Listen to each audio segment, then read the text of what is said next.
Wow, look what I found. Oh, no. Mom, put the gun down. It's dangerous. It's like Michael used to have when he was a little boy. Laura! I'm just kidding. Laura, that is a loaded gun. Put it down. You're just trying to scare me. I don't want to play with you anymore. Bang, bang, you're dead. Okay. Okay, sweetheart. You win.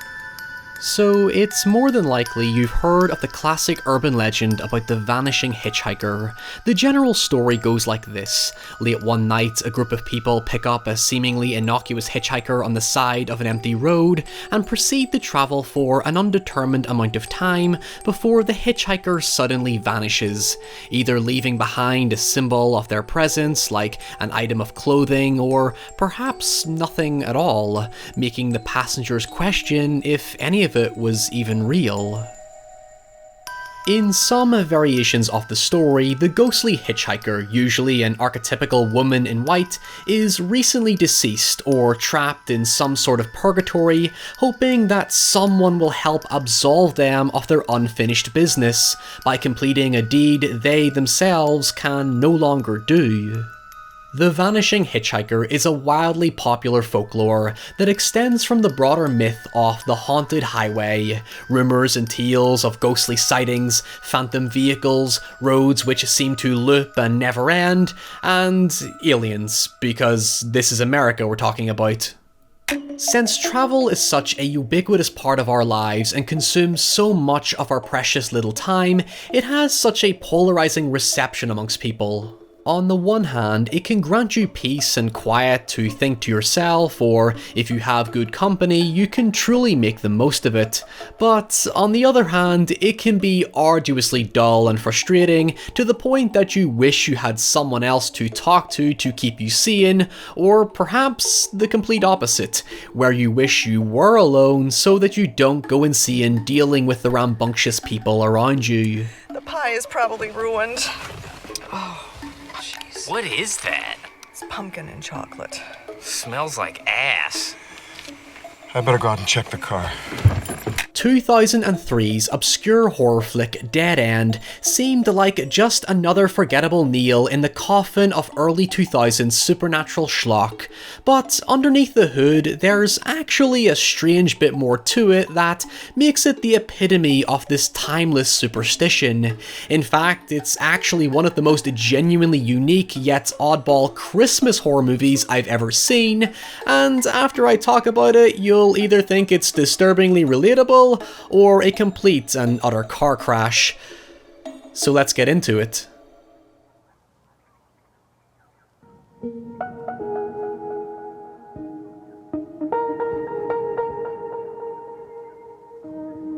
Dead End tells the story of the Harrington family as they drive to their grandparents' home on Christmas Eve, only for the father Frank to take a shortcut that inevitably gets them lost.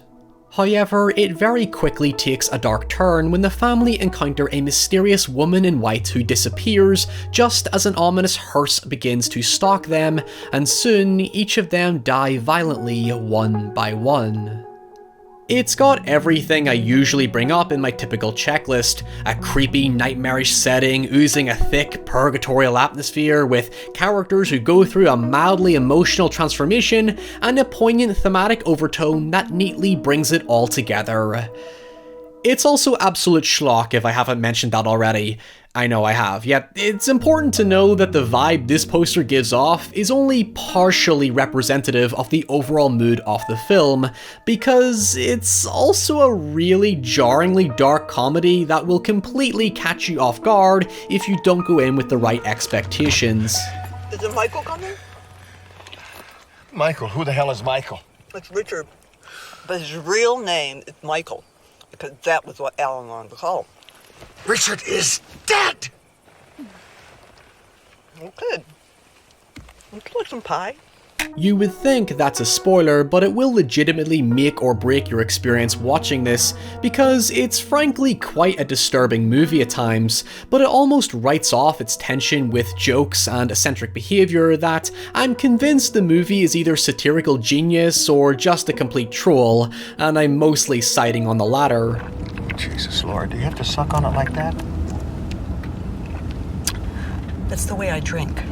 For context, we have 5 characters: Father Frank, Mother Laura, daughter Marion, son Richard, and Brad. That's Marion's boyfriend, but he won't be around very long for that to matter. The story basically consists of incredibly awkward and cringeworthy interactions between the family as they bicker and argue passive-aggressively, while poor Brad sits in the middle and tries to politely hold it all together.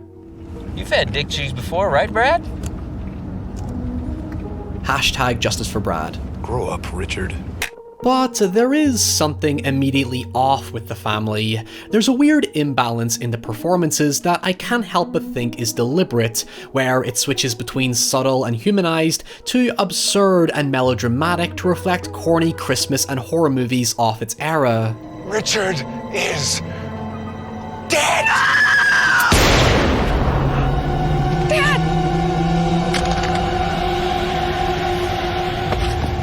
Holy shit! The bitch shot me in the leg! Is he hurt?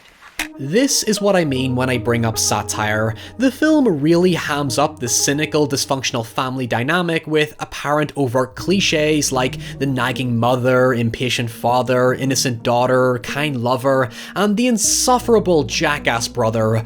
Honestly, you will loathe this guy, but at the same time, he actually has the most tragic death scene, but we'll get into why as we go along. The thing is, as the story progresses and begins taking itself more seriously, these cliches and archetypes either gradually wither away and reveal the nuances of the family drama underneath, or just escalate into utter insanity. I'm pregnant. Marion. Jesus Christ. I smoke pot. I'm gonna go change the tire. It actually gets rather complex to the point that the issues it raises are quite sensitive and alarming, but it all plays into how the film comes to its poignant conclusion, so it's a pretty clever bait and switch when you think about it.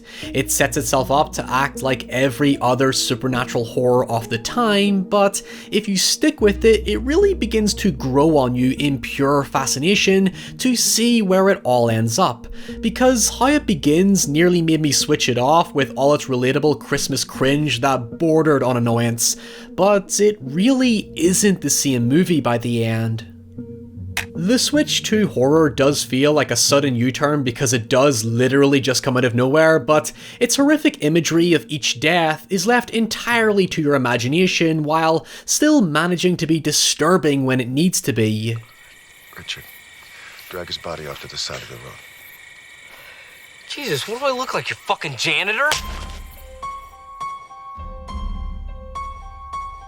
So eventually the family comes across the woman in white and her baby, and decides to take her to find help, treating us to a delicate scene where Brad chats to her about the future, where he tells her that he plans on proposing to Marion on Christmas, while Marion is planning to break up with him.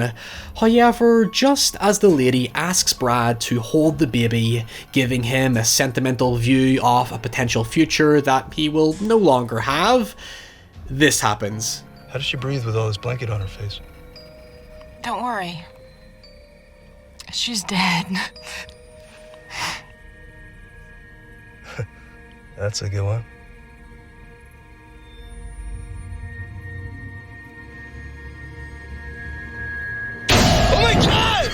#Justice for Brad. Anyway, Brad is taken by the hearse and the family pursue it, but it's too late as they find Brad's mangled corpse on the road. Yes, and that's Frank poking him with a stick. He's trying to get Brad's phone. With a stick? You got a better idea? This is the loop that the film then proceeds to follow. The family continue to drive into uncertainty, stop when they encounter something supernatural, and then the hearse arrives and somebody dies. But it's the interactions in between that bring it all together. We start out with a quirky, feuding family who are then brought together by death as they confess their sins to each other and grow more understanding. Yet, it's bleaker than you might expect. For one, after Richard dies, Laura confesses to Frank that Richard wasn't actually his son, and the tone then shifts into a rather grim portrayal of grief and loneliness as Laura has a psychotic breakdown and Frank begins to retrospectively see his family as strangers who he didn't really know. It's compounded by the fact that Frank is greatly implied to be, or at least have been, a violent alcoholic who is somewhat responsible for fracturing the family into the resentment and disconnect they have for each other. In fact, I think the film's most sincerely powerful point is how it portrays unconditional love amongst families. I mean, Richard is a complete piece of shit, but you still feel horrible about his death because behind that cliche persona is a genuine human being we can all relate to. The cliched archetypes they're established with are basically masks for who they really are. We only know certain people on a surface level, even to the point of stereotype, but here we have a film that chips away at the closed door to the truth. Every family is the same archetype until you get more intimate knowledge of them, and what Dead End does is turn an oddball comedy into a bit of a character study that exposes the reality of this family through a terrifying, life-threatening scenario. Now, before I go any further, this is going to be the final stop for some of you, because I do have to spoil the ending to explain how the horror makes sense in a narrative context, although if you do plan on watching this, I should warn you that the ending will absolutely ruin the film for some of you, so it might be worth sticking about if you're not easily fazed. You know, the journey matters more than the destination and all that shit. Okay, so it basically turns out that everybody was dead this entire time, and what we just saw was literally a purgatory, with Marion being the only survivor of a fatal car crash that killed the family and a woman and her baby. In the opening, Frank very briefly falls asleep at the wheel and is awakened by an oncoming car, when in fact the ending reveals he actually crashed into it, and thus explains the obscure mutilated corpses and the ghostly woman and her blanket of baby bones. That's a statement I never thought I would say in 2020, but here we are. Now, to be fair, no explanation for the strange bullshit that happens would ever satisfy, but this twist does have more of a profoundness to it than, say, the family's two main theories, one being that Frank ended up on an enclosed military road, and, well, aliens. Honestly, I would have been fine with that as well, but more so if it turned out that they were in fact on a military road and they were the aliens, because that would explain their eccentric behaviour. However, it was only after watching it did I start to realise just how hopelessly depressing the ending actually is in the context of the family drama. So, as established, this is a family who were fractured and alienated from each other after a long history of anger, resentment, and aggression, and while the horror somewhat brings them together as a fair few horror stories tend to do, especially when coupled with Christmas, which tends to be associated with a moral lesson like gratefulness and forgiveness, when discovering they were already dead and did not come together to learn to be grateful of each other, it really puts reality into perspective. As I said in the opening, travelling is so ubiquitous to our lives and consumes so much of the precious time that we have that we should make the most of it. Dead End is a story about using horror to make the most of that journey, to have these characters learn to forgive and empathise with each other, but they were already too far gone, it seems. One small moment can change everything. In this case, love was never found and life was never fulfilled. It's actually just a really arbitrarily long car crash commercial when you think about it, which I expect you'll see a fuck ton of over the Christmas holidays. By the way, there is a post-credit implication that suggests that the events were real, as one of the maintenance workers finds a note written by Frank that includes a bucket list of what Frank would do with his life if he survived the night, but I actually think it was put there so it didn't piss off people for thinking the film was pointless. Regardless, it still consolidates the main theme of the story, where our darkest moment can bring us together as long as we are willing to confront it before it's too late. In some bizarre way, Dead End is actually quite thematically rooted in allegorical Christmas stories. It does have the spirit of Charles Dickens' A Christmas Carol at heart. It's quirky and relatable, but also appropriately somber and thought-provoking without being patronising. Frank, especially as an alcoholic, violent father, eventually just succumbs to his demons without ever trying to overcome them, making his death seem like the most symbolically impactful, considering it's technically his fault that the family died in the first place. You might not personally buy into the holiday BS that gets thrown around a lot, but in this year especially, it's good to be reminded that life is so fragile, and we really should keep trying harder with each other, and realize that journeys are better through togetherness, rather than spiraling on an endless road of isolated misery.